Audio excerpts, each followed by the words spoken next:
had some time on Thursday morning to go out to Pine Flat before some appointments, so I figured I'd check out a new area, just throw some top water around.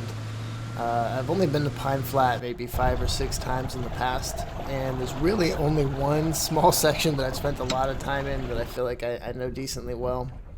And I feel I can go there now and catch fish, so I just figured I'd try something else. There's a channel that runs right along this point up here.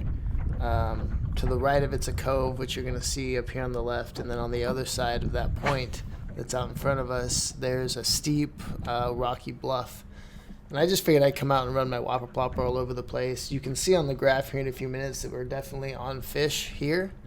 Whether they're bass or not, I couldn't tell you right off the top of my head, but there were definitely fish activity. So I figured I'd just stop here and I'd start working it all the way around through that cove back in there, and we'll see that here in a second. You'll notice when I work the Whopper Plopper, I'm throwing the 90. It's the smaller one. I feel like it's right for the bait fish right now, but I'll start with my rod tip really high when the bait is far away, and that kind of keeps it up in the water. And then as the lure gets closer to me, I'll lower that rod tip, and that seems to keep it running level. I'll also throw some pauses in there. You'll notice that from time to time. I feel like that if there's anything chasing it, sometimes gives it a chance to catch up, or just the change in retrieve maybe gives it a reason to strike. So I'm fishing all the way back through this cove. There's submerged trees. I'm sitting in like 20 feet of water, 25 feet of water. Again, there's fish all over the screen, but nothing's hitting the top water here.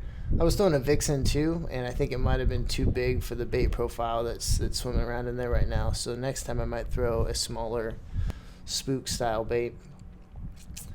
As we got around the cove, this is coming up to this is the kind of the other edge of the point, right? So that the end of the point is up ahead, and I'm going to throw a couple of casts along this. But what's cool about this point is you can see all these rock piles and all this stuff that normally you couldn't see because it's underwater.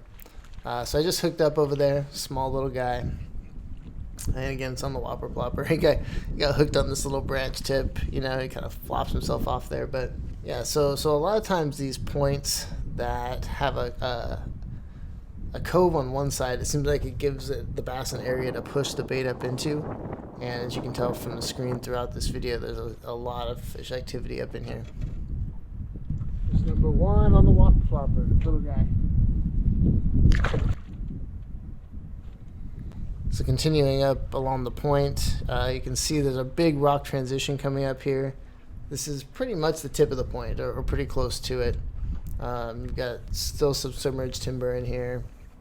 Again, I'm sitting in 27 feet of water, and so it drops off pretty quick.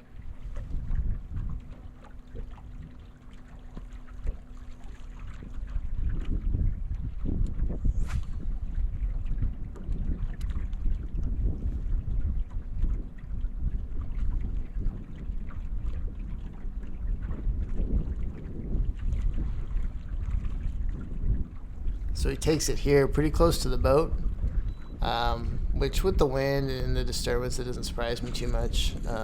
But it tells you they were a little bit further off the bank maybe than I've been casting on a lot of the casts. You know, maybe I should have been fishing 20 feet more than starting as shallow as I was.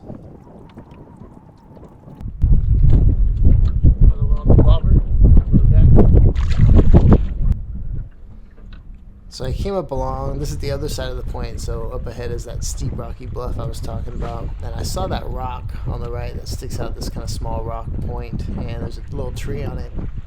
And if you watch the tip of that tree, that's where we're going to get the strike. Boom, right there. So it's really predictable where you would think a fish is going to be. You know, honestly, I was probably too close position-wise, so maybe a little bit lucky to get that fish. I shouldn't have been up on it as much as I was, but honestly, I was out here just checking out the area, looking at the graph a lot, trying to figure out what was under me. But this was the better fish of the day for sure.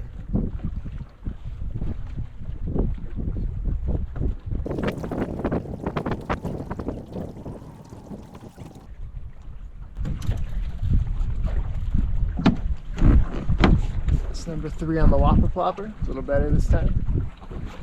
So I went back to it. I fished the entire other side of the rock bluff, and it was a long rock bluff. there was nothing. Absolutely nothing. Wait. No, there was nothing.